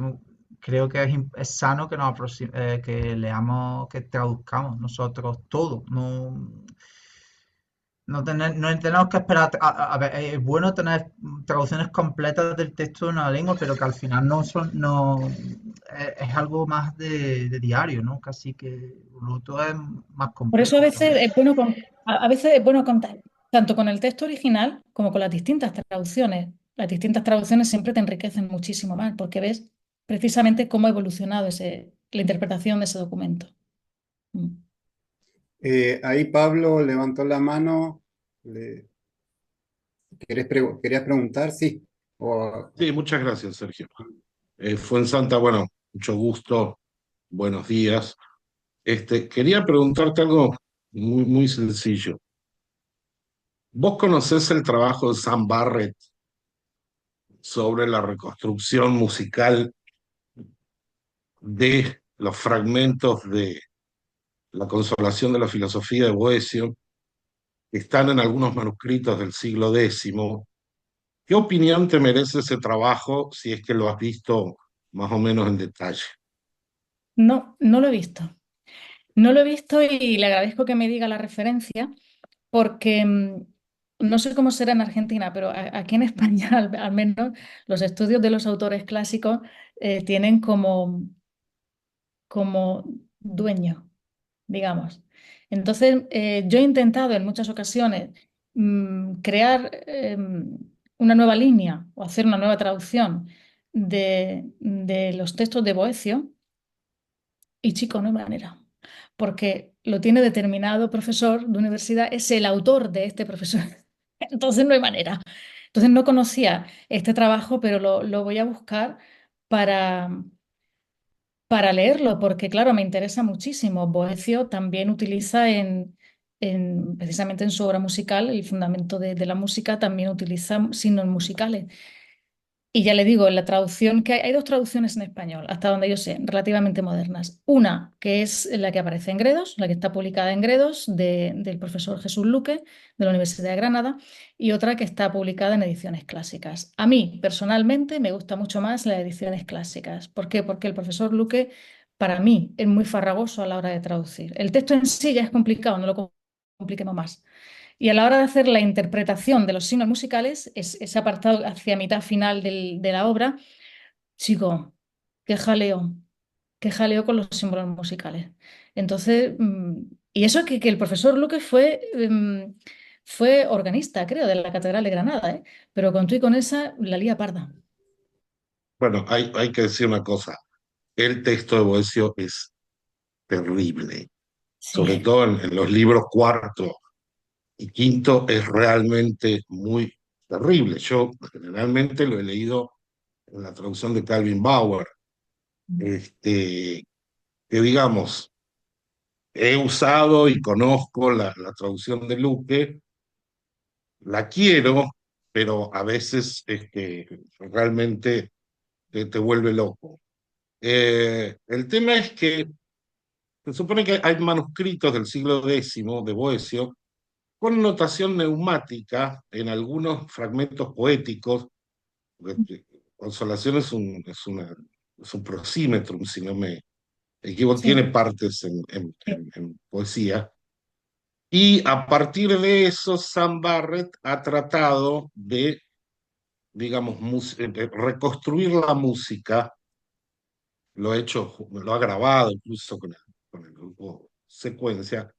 A mí la impresión que me da es, me gusta lo que suena, pero yo generalmente soy un pesimista. Creo que es demasiado, a ver, ¿qué tanto hay ahí de fiabilidad y qué tanto está Sam Barrett es un filólogo clásico y músico de Cambridge que inspira el mayor de los respetos, pero uno dice, qué lindo que suena, ojalá sea cierto. No, bueno, no, pensé que tal vez lo conociera. Está Otro, mando la gracias. referencia. Lo primero que habría que ver es si es un prosímetro, igual que la obra de Marciano Capella es un prosímetro, tiene parte de poesía, parte de prosa. Lo que habría que ver es si la poesía que utiliza Boecio, evidentemente tiene que ser clásica, pero ver en qué género, qué autor y qué pasaje. Porque yo pienso, y en esto coinciden conmigo algunos colegas que también se dedican al estudio de la música y del teatro en la antigüedad, mm, determinados pasajes de determinadas obras, como por ejemplo la que he dicho de la Écira, no creo que fuera transmitida con notación neumática, por el contenido tan subido de tono. Entonces, si Boecio utiliza, qué sé yo, algún epigrama de la antología palatina o de la antología griega, que muchos de ellos suelen ser, que no creo que Boecio haga uso de ello, ahora mismo es que no recuerdo y no, tampoco me atrevo a hablar de memoria. Si son epigramas que pueden tener un sentido subido de tono para la moral de la época, muy probablemente Boecio copiara eh, un fragmento de ese poema donde ya en la antigüedad se le puso notación musical. Pero no creo que la notación neumática se utilizara para eso porque sabemos que el origen de la notación de la neumática era precisamente para cuestión más evangélica, eclesiástica, para irnos. Entonces, no creo. Y en esto coincidió conmigo la profesora Rodríguez de la Autónoma de Madrid, me dijo, efectivamente, yo también lo creo. No es posible que se empleara para textos subiditos de tono, por así decir. Pero insisto que tampoco me veo yo a Boecio utilizando epigramas de la antología palatina o fragmentos de la comedia romana, que normalmente suelen ser bastante subidos, con muchísimo doble sentido, con muchísimo juego de palabras. No me veo yo a Boecio tan divertido. Boecio es terrible, terrible de traducir y terrible de interpretar. Sí, bueno, yo lo que sé es que es poesía del propio Boecio Mm, y que esos signos neumáticos o aparentemente neumáticos son una cuestión de copista. mm. Lo que pasa es que Barrett tiene la teoría de que esto se cantaba así en la época de Boecio. Sí, qué sé yo, sería hermoso que fuera así, pero Eso, ojo con la filología inglesa en ese sentido, ¿eh? También, ojo, porque aquí en España hay un dicho que eres la pera limonera. Ojo con ello, porque muchas veces sientan cátedras sin fundamento. O sea, y más en cuestiones de este tipo, donde no tenemos grabaciones de la época, no hay forma humana y divina de saber cómo sonaba realmente esa música. Nos podemos hacer una idea, incluso haciendo comparación, estudios comparados, sí, pero de ahí a decir esto sonaba así es muy arriesgado. Lo puede decir, sí, Sí, pero se arriesga a que luego venga otro y diga, chato, así no era, porque eh, tenemos... mm, sí, yo estoy totalmente de acuerdo, pero me parece que también las generalizaciones son medio arbitrarias, es decir, los ingleses, ¿no? Porque hay de todo dentro de ese colectivo. Pasó exactamente lo mismo en Alemania con las ediciones de Horacio, de la anotación sobre Horacio, ¿no? Que también ellos dejaron entrever, podría ser una tradición de los signos, ¿no? Que en algún momento y podría remontarse, pero bueno, son del siglo XII la mayoría de esos manuscritos, ¿no? Pero bueno, creo que lo sano es dejar esa posibilidad para que algunos Sí, soñemos. perfecto. Si es entre nosotros, entre los latinistas, y muchas veces decimos, bueno, la U consonántica se pronunciaba como U, no como V. Vívere, no vívere. Tampoco tenemos forma de saberlo, tan válida es una como otra. Ahí Pero Germán levantó la mano, perdón, Sí, Pablo. buenas. Primero ante todo, gracias Fuensanta y felicitaciones. Y creo que es muy interesante que podamos tener esta última discusión, sobre todo a partir de lo que dijo Daniel, porque por ahí abre ideas o situaciones. Es cierto lo que dice Pablo, el trabajo ese de Sam Barrett a través de la grabación de secuencia es muy agradable, yo coincido con, es lindo. Ahí voy un poco a lo que decía también Sergio, que yo quería citar. Esos textos de Horacio que aparecen con notación neumática, como dijo Pablo, hay una cuestión de el copista quiso poner eso claramente.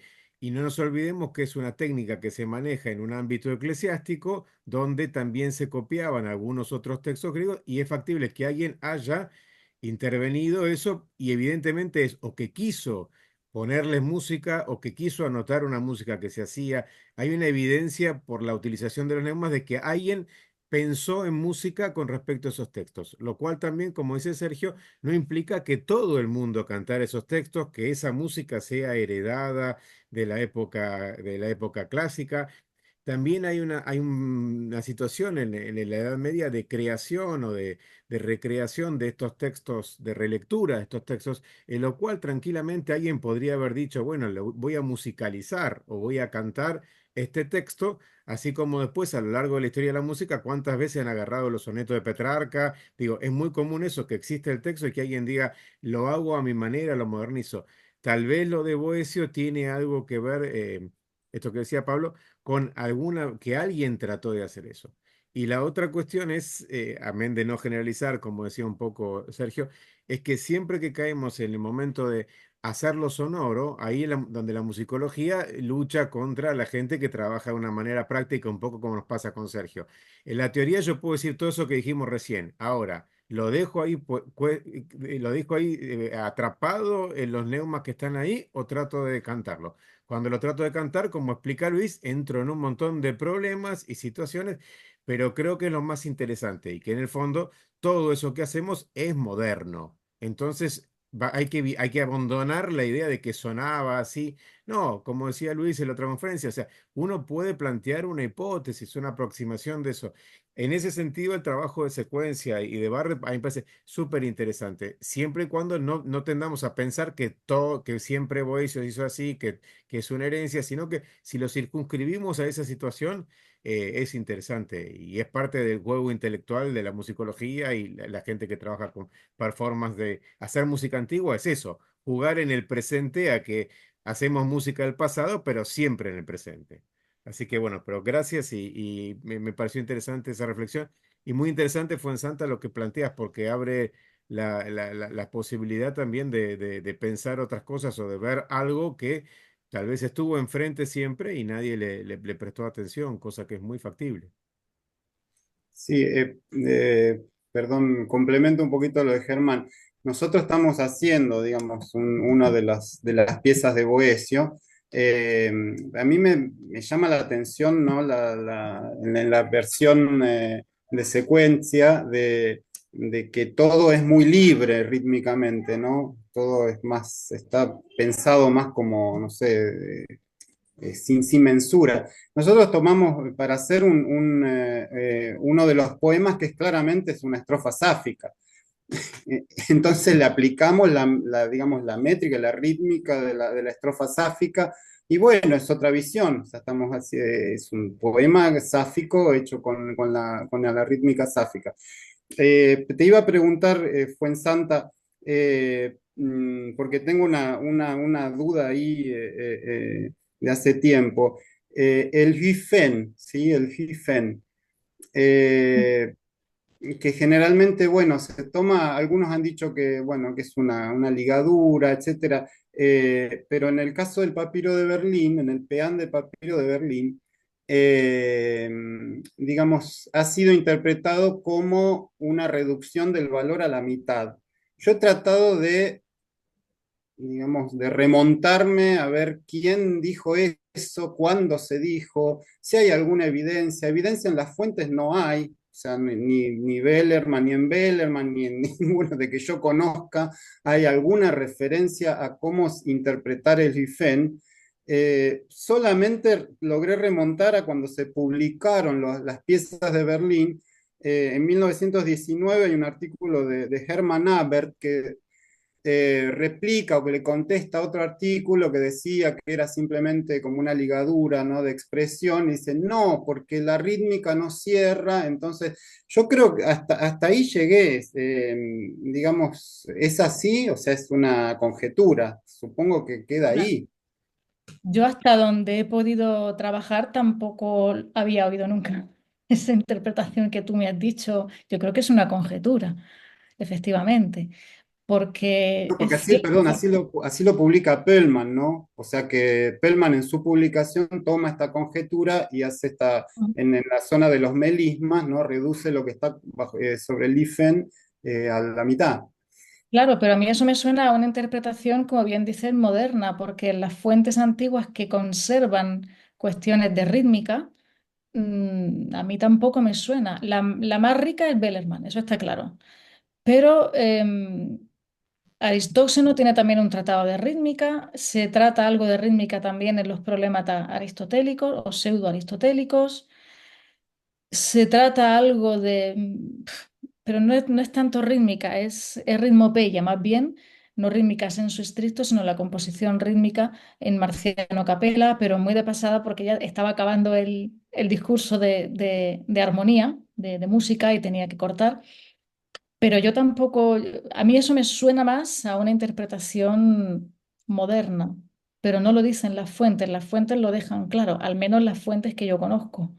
Lo mismo hay alguna fuente aislada posterior, como por ejemplo, qué sé yo, algún progimnásmata, que son estos ejercicios escolares que incluían, si incluían ejercicios de recitación, ejercicios de lectura en voz alta, lo mismo hacen referencia a este uso del GIFEN.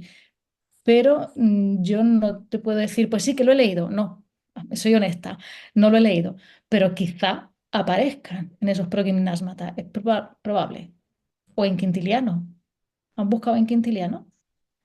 No, Quintiliano Quintiliano, no, también. no, no. No, lo que queda es ver las fuentes bizantinas, ¿no? A ver si hay alguna Claro. cosa.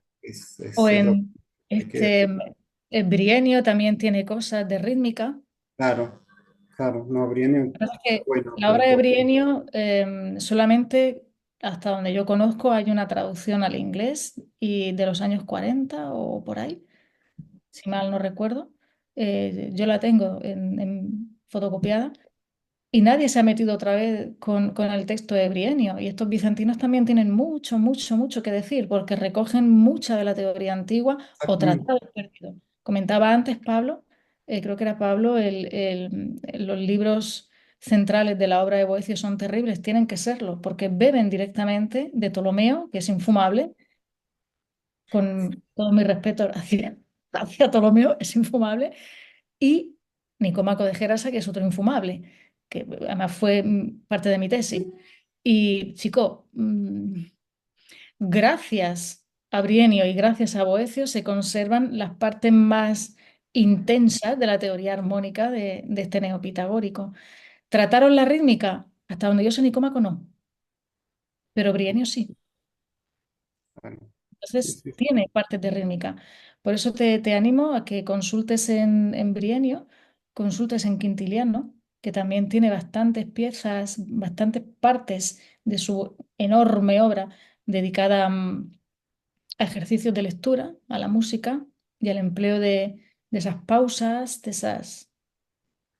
A día de hoy también se hace, ¿eh? Sobre todo cuando enseñamos a los chiquillos a leer en griego, siempre se les dice, tienes que unir preposición con término con el que va la proposición. Meta de tauta, como si fuese una sola palabra. Entonces haces esas uniones, esos ligamentos de palabras, ¿no? Probablemente esté en esos tratados. Ese uso del hífen no musical, o sea, sí musical, pero como variante de lo que conocemos canónico del Anónimo de Bellerman. Genial. No, de lo que hablaban con Daniel, ¿no? Esta cosa de la necesidad de traducciones, no solo porque creo, porque las traducciones han sido hechas en su mayoría, ¿no? Sin tener en cuenta la música, muchas veces, ¿no? Sin tener claro el término técnico que hay por detrás, sino, bueno, esto Daniel lo sabe también que muchas veces son los diccionarios también. Son los diccionarios. O sea, yo estoy cada vez más convencido que los diccionarios tienen muchas veces un sesgo, ¿no? De interpretar determinadas cosas según el espíritu de la época, o según, no sé, muchas veces cosas que se han transmitido acríticamente, ¿no? Y que los han permeado. Me parece que sí o sí hay que seguir traduciendo, hay que volver a traducir los textos. Eh, y no, te quería también, antes de la otra pregunta, felicitarte porque yo no conocía estas otras fuentes para la Écija. Me parece apasionante, así que eso te felicito. Y bueno, lamentablemente nosotros desde acá, no sé, a mí me encantaría, ¿viste? Algunos de nosotros seguramente también, pero es muy difícil cuando uno está lejos de... Yo he hecho trabajo sobre papiro, pero algunos papiros que están bien digitalizados y demás, pero la verdad que no sé cómo podemos ayudar a abordar este tipo de cosas, porque la verdad que me parece genial ese campo. Especialmente esta reivindicación de lo romano, ¿no? Que es la pata que falta, siempre lo digo. Yo es que estuve hace un par de años, estuve en un proyecto de papirología precisamente sobre el Egipto romano. Y entonces, como era, cada uno podíamos elegir la temática que quisiéramos, temática libre, evidentemente, yo hice a lo Cicerón Prodomosúa. Yo tiré, barrí para la puerta de mi casa y busqué cuestiones de música más allá de lo canónico que todo el mundo estudia. Es decir, voy a buscar una parte de algún drama, de alguna obra que conserve. No, no, no, yo me fui a la cosa más del día a día.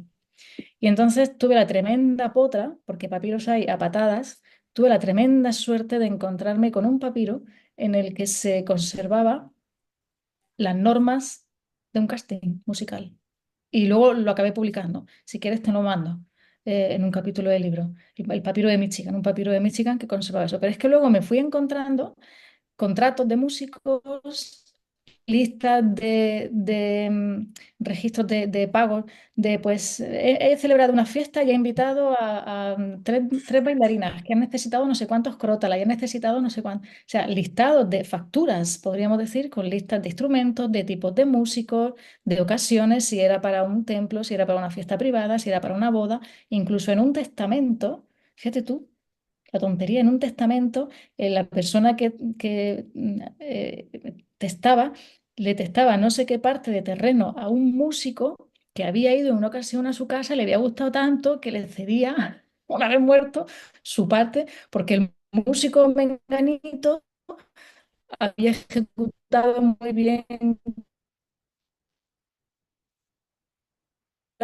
con la cítara y, o sea, cosas muy mundanas que completamente, ¿dónde están esos papiros? ¿Sabes? Entonces, pues, y estuve en un proyecto que quisimos repetir, lo que pasa es que no han vuelto a salir convocatorias para esa línea de investigación. Yo, de hecho, se lo dije a Daniel, digo, chicos, vente, vamos a hacer un segundo proyecto de papiros, pero es que no ha salido convocatoria. Las convocatorias que han salido para aquí son prácticamente todas para ciencias. Las humanidades aquí están muy malogradas. muy maltratada. Aquí en Argentina ni le cuento a nadie. Perdón, Graciela había levantado la mano, creo. No, sí. Sí, yo. No, mi pregunta, bueno, además de agradecerle, muchas gracias, profesora, por todo, una belleza y deslumbrante, digamos, toda la posibilidad de renovar, ¿no? Los sentidos de esos textos. No, quería preguntarle si podría recomendarme alguna edición o algún artículo muy puntual sobre los pseudoproblemata y los fragmentos de Aristoxeno. A ver, la única traducción que conozco de los Problema y que está bastante bien comentada es en español, es la que hace Gredos, que esa está bastante bien comentada. Y Aristóxeno es solamente en español también únicamente está traducido en la editorial Gredos. La puede conseguir por internet, creo, el documento en PDF. Si no, escríbame y yo se lo envío en PDF, que yo tengo toda la colección de la Gredos digitalizada, no hay ningún problema. Pero yo tengo un proyecto con una profesora de Portugal para traducir los problemas aristoxénicos precisamente para hacer esa renovación de la terminología, pero Ah, tardará un poquito, porque ahora mismo estoy con otros proyectos y hasta que no vaya cerrando no puedo meterme con otros. ¿y ensayos respecto de la parte rítmica o del aporte musical que tiene esa fuente? Yo me refería a eso puntualmente, no a edición general, Ah, digamos. vale, sí. Em, ensayos de parte rítmica. Sí, usted en su PDF tenía puesto un catálogo, un elenco de las fuentes, y eran las dos primeras, y un resumen del contenido, Sí, ¿no? sí. Pero eso lo saqué en la fuente, Ah, para las fuentes griegas lo saqué de un libro. un libro, claro, ese libro. Ese libro es La Creo que música en la antigua Grecia. Ah, Se titula así, La música en la antigua Grecia. sí, Eh, es del año 2012 y sí. salió, lo tengo aquí, salió en la editorial Editum en Murcia. Creo que lo tengo aquí. Un momentito y se lo enseño. Este. Bueno, perfecto. ¿Y los autores? Los García. autores son José García López, que fue mi director de tesis, José García López, Francisco Javier Pérez Cartagena Sí. y Pedro Redondo Reyes. Estos dos fueron compañeros míos en la universidad y Paco Pérez Cartagena hizo su tesis sobre Aristóxeno de Tarento, es el que ha hecho la traducción de Aristóxeno tanto de la armónica como de la rítmica y de los fragmentos para Gredos. Pero ya no ha vuelto a publicar prácticamente nada. Es una Ajá. pena, se queda en la tesis. Y Pedro Redondo hizo también la tesis sobre Ptolomeo, los armónicos de Ptolomeo. También la traducción de Gredos es suya, la de Pedro Redondo. Y Pedro sí que ha publicado un poquito más sobre música. Él hizo, por ejemplo, la traducción al español de los Anónimos de Bellerman. También hizo una traducción y un estudio de Sexto Empírico, el Tratado contra los Profesores, donde trata también cuestiones musicales de tinte pitagórico, muchas de ellas. Pero creo que fue hace un par de años o así que yo fui a Madrid por un ciclo de música y danza que organizó Luis. Me encontré allí con Conchita, con la mujer de Pepe García López, que ya ha fallecido, y me comentó que Pedro había dejado el estudio de la música y se había centrado más en el estudio de la filosofía. Entonces, también, lamentablemente, ha cedido a otras cosas, pero bueno, esto ya, ¿Y el libro de Hagel dice, digamos, los tiene comentado algo de eso o no? el libro de Hagel, Debe tener, eso, ¿no? el libro que sacó en 2009, ahí trata cuestiones rítmicas y cuestiones de interpretación de los símbolos musicales, cuestiones de notación. Pero para mi gusto, Sí. personalmente, el libro de 2009, esos capítulos son muy, muy farragosos. Es una Ah, explicación muy oscura. Cuesta trabajo seguirle un poco la onda a ajá, Hagel. Sin embargo, el que sacó, el libro colectivo que sacó Eleonora Rocconi y Tosca Lynch, en ese libro colectivo, Hagel escribe un artículo sobre notación musical. Y como es solamente un capítulo, y encima tuvo que resumir, pues entonces ahí se explica mejor que en todo un claro. libro de 2009. Ese también lo puede conseguir Qué bien. por la red, y si no me escribe, que yo lo tengo digitalizado también. Bueno, Yo me escribo por todo lo que puedo, me escribe y yo se lo envío, que lo tengo completo, el libro digital. gracias, gracias. Y ahí sí es un poquito más claro. En ese libro, precisamente, creo que es Rocconi, escribe también un capítulo dedicado a la rítmica. Hagel escribe uno dedicado a la notación musical y Rocconi, si mal no recuerdo que era Rocconi, tiene otro dedicado a la rítmica, Sí, sí. ¿verdad? Sí. Que no me acuerdo si era Rocconi o si era otra, pero sé que había uno dedicado a la rítmica, el de Rocconi. Mm. Mm. Bueno, gracias.